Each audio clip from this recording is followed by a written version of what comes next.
こんにちは。スピリチュアルで夢実現を提唱するスピリアルアカデミーザ・ガイアハウスオーストラリアの開運先生術師、新海真希です。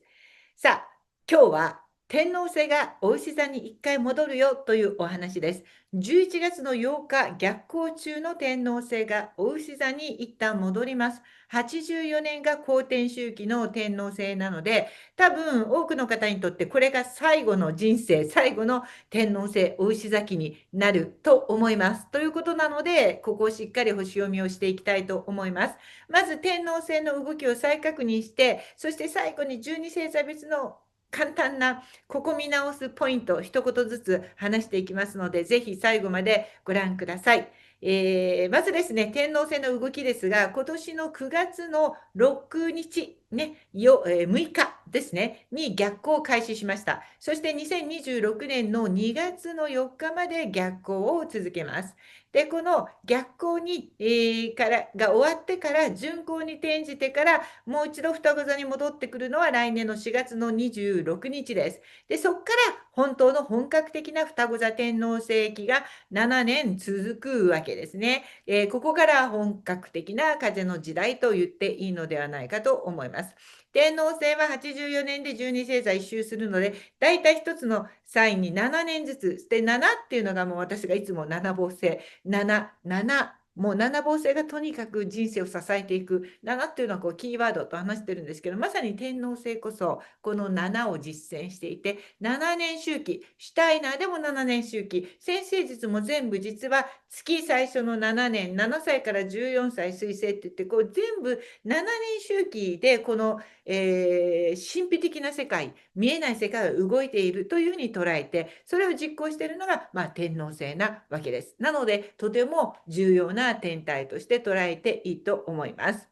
で、今年、この11月の8日から来年の2月4日まで、この3ヶ月、これが私たちの人生にとって最後のお牛座、天王星期になるわけで、一体何を改革すべきなのか、チェックしておきたいということですね。で、天王星がお牛座にこの滞在していた7年間、それは何の意味があったのか。これはですね、まず安心安全の定義や、何が安全なの？何をもって幸せにする幸せというのっていうような、そういう価値観を再考察する時期でした。ですからこの時期に私たちはパンデミックを経験したり、世界では戦争が起こったり、なんか昨日まで当たり前のように感じていたものが、実はすごくこれは本当にラッキーなことだった。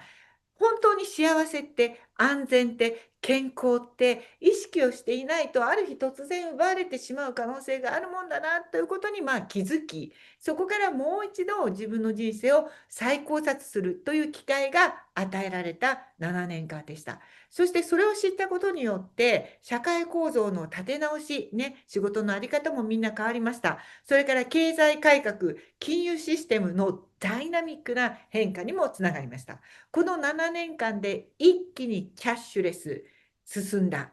日本もそうだと思います。オーストラリアなんてほぼ現金は持ってる人はほとんどいない。そういう世界になっています。で、この改革を経て、今年の7月7日から双子座に、天王星が移動しましたけれども、この改革の上で、双子座のっていうのはコミュニケーション。ですから、これからの風の時代をどう生きるかっていうこの7年間の最初の、シミュレーションを7月の7日から今回の11月まで私たちは経験していたわけです。で、その上でですね、やってみたけど、改革しきれなかった場所に気づいた。もうちょっとここやんなきゃいけないよね。それから、改革、世界の平和、ワンネスって、こういうことだと思ってたけど、実はちょっと勘違いしてかなっていう、勘違いについても明確にまさになった時期じゃなかったですか？私たちは世界平和をみんな望んでいるし、私たちは新しい時代をみんな望んでいるわけです。もっと幸せになりたいって。でもその上で、今まで進んでいたはずの改革がちょっとずれてたし、あれなんか違う方向に進んでいて、どんどん私たちの価値とか主張が通らなくなっていっている。そんなことにふっとみんなが気づき始めた。そういう時期、これが双子座天王星期をちらっと見ていた時に起こったわけです。で、やっぱり根本的に何かを変えなきゃいけないということに気づいて、もう一度大牛崎に戻って、最後の改革が行われる期間に入ったということです。もうこのタイミングを一番うまく今やってるのが日本です。このタイミングで新総理誕生とか、例えばちょっと1年前まで誰も想像もしていなかったですよね。その高市さんが首相になるなんていう筋書きは。それから例えば参政党の大躍進、大活躍。1年前想像していましたかっていうと、そうじゃないです。全く想像もしていなかったものが今動き始めている。これまさに大石座にもう一回戻るここで改革は一気に加速していく。みんながやっぱりここ変えなきゃいけなかったっていうことに気がついたので、今度は本気になってるよっていうことなんです。心の平和とか安心とか平穏とかね、そういうものをもっと私たちは積極的に求めていいし、自分たちが得るべき権利っていうのを求めるだけじゃなくて主張する、声を上げる、そういうことができる世の中に変えていこうよという改革期なんです。天皇制が逆行に入ってからのこの2ヶ月間、双子座の領域で風の時代の予行演習をした後、再びお牛座に戻って2月まで何をするのか、これをもう一度まとめると、2018年以降ね、天皇制がお牛座に入ってから以降取り組んできた土の領域での改革を完了するっていうことが、今、このお牛座にやるべきことです。で、何を一番改革しなきゃいけないってみんなが気づいたかというと、この双子座天皇制期をちょっと経験したときに、その双子座の領域であるメディア、コミュニケーション、情報の領域で多くの人に目覚めが起こりませんでしたが、起こったから新総理、それから参政党の躍進ということにつながったんです。何度もこの動画内で言ってますが、私は政治的な日本に住んでいないので、偉そうに日本の今の流れを皆さんほど知っていないので、それを知ってて話してるわけではなくて、何の私の個人的な見解は、どの政党がいいとか一切ない。何回も言ってますが、先生術師は個人的な感想を政治に持っていると、よちよりに読んじゃうから。そうならないようにフラットにしておくという必要があるんですが、ただそれは普通にフラットに見ていて、多くの人がオールドメディアから与えられた情報っていうのは権力の都合のいいようにフィルタリングされていたことに気づきましたよね。あれ、なんか知っていることと違う事実がここにあるということに気づいた。これが双子座天皇世紀に一挙に起こり、みんな騙されていたかもしれない。自分たちでもっと積極的に情報を取りに行こうとした結果、今の流れになっているわけです。ここでみんな牡牛座の領域でやり残したことに気がついた。つまり私たちはもっと自分たちが内側から自分たちにとってこれが大切です。自分たちにとってこれを守りたいですというものに気づき、それを私たちの方から声を上げていくことの必要性に目覚めたわけです。だからもうメディアから与えられる情報を鵜呑みにしない。私たちは自ら発信したり、声を上げていくという生き方への改革。これが起こっているということです。天皇制は常に自由と解放を求めています。そのために個々の価値観を見直して自分たちにとって何が一番大切なのか何回も言いますが、これ再度見直すとき、この大志座天皇制最後だから本当に自分に大事なものをちゃんと見る最後の機会、そしてそれを見つけたそれを守るためにその権利をちゃんと主張していくという生き方に変わっていく時です。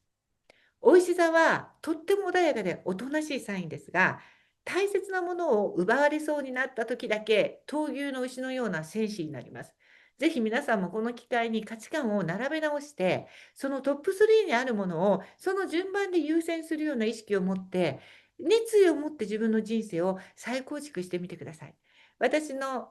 ライフワークである新時代先生術をこうして伝えることと並行してやっているのが、特に日本の皆さんにマニフェステーション、願望実現、みんなもっと求めていいよ、願望実現していこうよっていう意識を、マインドを育てるマニフェステーション実現プロジェクトというのを、提供しておりますが、そこの中でも、セプタグラムソウルジャーニーコーチング講座というのを受けていただけるように推奨しているんですが、そこで100個の価値観の表を渡して、この100個をあなたの大事な順番に並べ直してもらうんです。だってなぜかというと、99番目の方はいい意味で諦めましょうよっていうことです。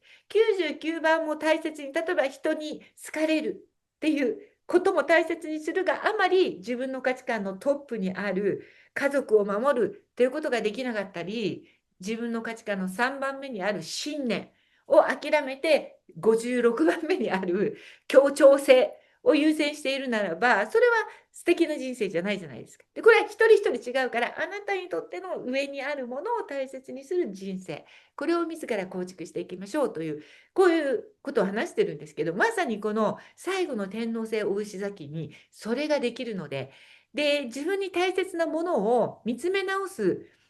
気づくために、ぜひ、ちょっとこう、再構築、やり直し、今のこのお牛座での逆行中、天王星がお牛座にいて逆行している2月の4日までに、12星座別にやってほしいテーマをダーッと最後に言っていきます。いろんなことをやろうとすると分からなくなりますが、これをやっていると大切なものに気づけるよということですね。まず、お羊座、人生基盤の再構築、お牛座、自己意識、マインドの方の再構築。双子座は潜在意識の上書き。蟹座はコミュニティの再構築。獅子座はアイデンティティの再構築。乙女座は学びの生かし方を再考察。天秤座は所有欲の見直し。さそり座は絆を深める。いて座はルーティンの見直し。ヤギ座は表現力の強化。水亀座は家族との関係改善。魚座は発信力を磨く。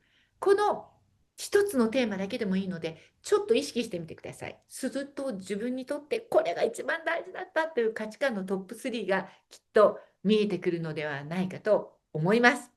ということで、さらに詳しい12星座別の考察みたいなのはですね、私はいつもここに貼り付けているノートで先生術の記事やテキストも出しておりまして、そこの方に載っておりますので、文章で読むのが苦痛じゃないという方は、ぜひノートの方もチェックしてみてください。ということで、最後のお牛座天王星期、一緒に改革していきましょう。素敵な日。